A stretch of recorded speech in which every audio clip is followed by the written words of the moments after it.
how long should the wait for justice be?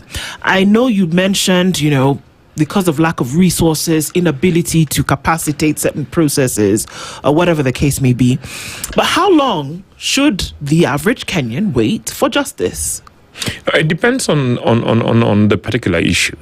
Okay, there are incidences that would require immediate action by the police. And it is upon the officer, and the police should be trained to be able to make assessments.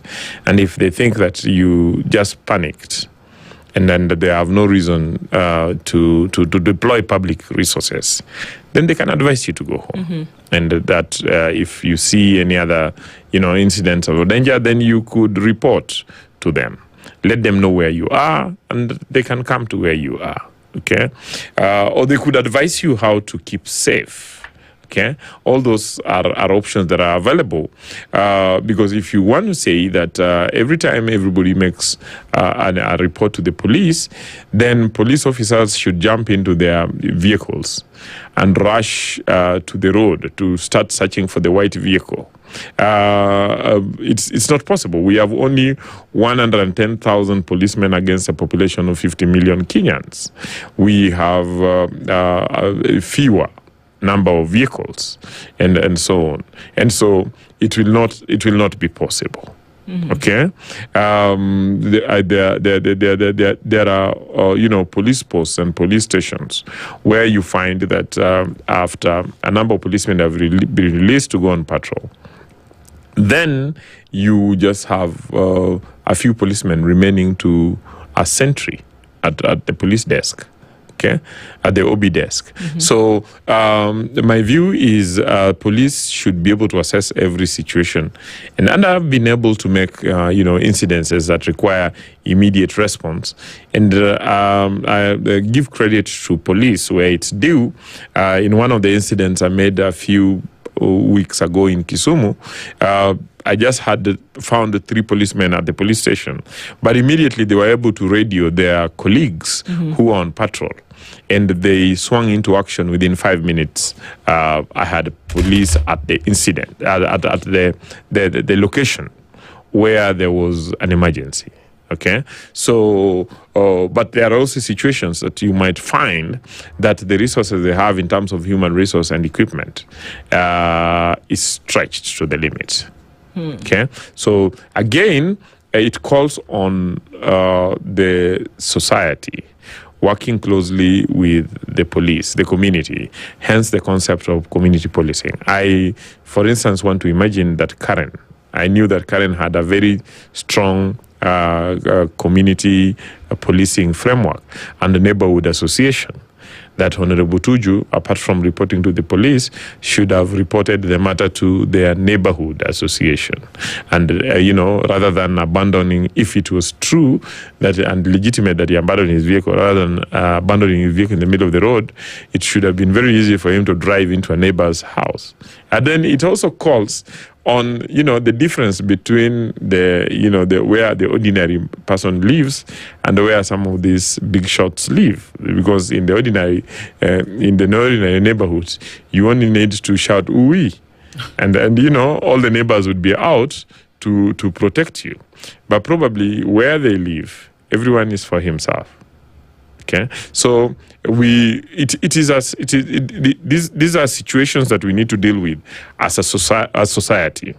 If we think that police will be available at our doorsteps to protect us every day, it doesn't happen in the US and the UK. Yeah. Perhaps do you think that our courts are doing enough to deter these cases, or they're just reacting after they happen? And what really should be done also legally? I think courts have performed pretty well on the issues of reported abductions and so on and so forth, and violation of rights. And we have had courts, determine application of habeas corpus, which basically is an application for production of the body dead or alive, of a person who has been reported missing, and that the family have very good grounds to believe that that person may be in the custody of the police or the state. In such case, our courts have issued habeas corpus writs, but apart from doing that, you have seen in those cases senior government officials, including the IG, the CS in charge of internal security and so on, being summoned to court, and where they fail, warrants of arrest being issued to explain such incidences. Unfortunately, you find that in some of these situations, where, for instance, an IG is taken out of his situation room, or taken away from the field activity that should protect the nation, they come to court, and then it ends up that it was a case of self-abduction. Okay? Mm-hmm. So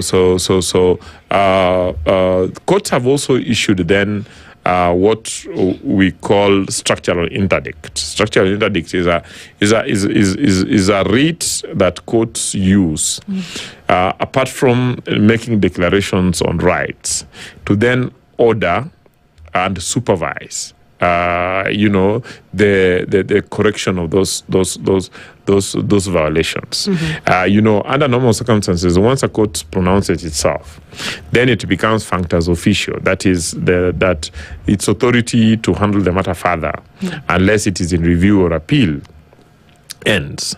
But in structural interdict, the court would make a decision and then compel the state to take certain actions and retain the authority to supervise. So it would then order the state that we expect you to do 1, 2, 3. For instance, if you look at the decision that was made on the killings and injuries in riots in Kisumu, demonstrations in Kisumu, I think it was made early this week by Justice Mabea. He then issued a structural interdict requiring the police to the state to come up with the regulations on protection of rights and ensuring successful, peaceful protests in accordance with the Constitution, and ask that the matter be, mentioned before him in July to determine whether there was a move has been made to compensate, but also to ensure that there are regulations. Okay, so our courts are coming up with such innovative. Those are not traditional writs, but innovative writs to ensure that they do not only pronounce themselves, but they supervise the implementation of their orders. Okay. Yeah. But when you sit here and heap praises to the judiciary, maybe a Kenyan may be asking why. Because as much as you're saying that they're doing a good job in these cases of abductions, I argue that sometimes these cases take too long before even justice is brought forth. So when you say that the courts are doing well in terms of these abduction cases, one wonders, like? Yeah, definitely there have been situations where few individuals within the judiciary have not done their job up to standard. Mm-hmm. However, give credit to the judiciary. I'm a practitioner. You go to court and you find that a judicial officer has, 60 mentions and has 15 hearings in a day. After that, then he has to write rulings and write, judgments. And takes time. Mm-hmm. Judgments are not, articles. They have to read, they have to research, they have to write, they have to, ensure that everything is accurate. So it's quite a torturous job. One of the challenges that we have had in this country was the strain in human resource within the judiciary. And give credit to the judiciary and give credit to the government, that the government has provided resources so that every other month you see the judiciary recruiting new judges, recruiting new magistrates, opening up new courtrooms across the country. And then you see the entire innovation in virtual virtual litigation that has enabled the cases to proceed faster than previously. So I think there is quite a lot of progress. We still have a long way to go. We will get there. We will get there. But then we need to give them credit for what they have done.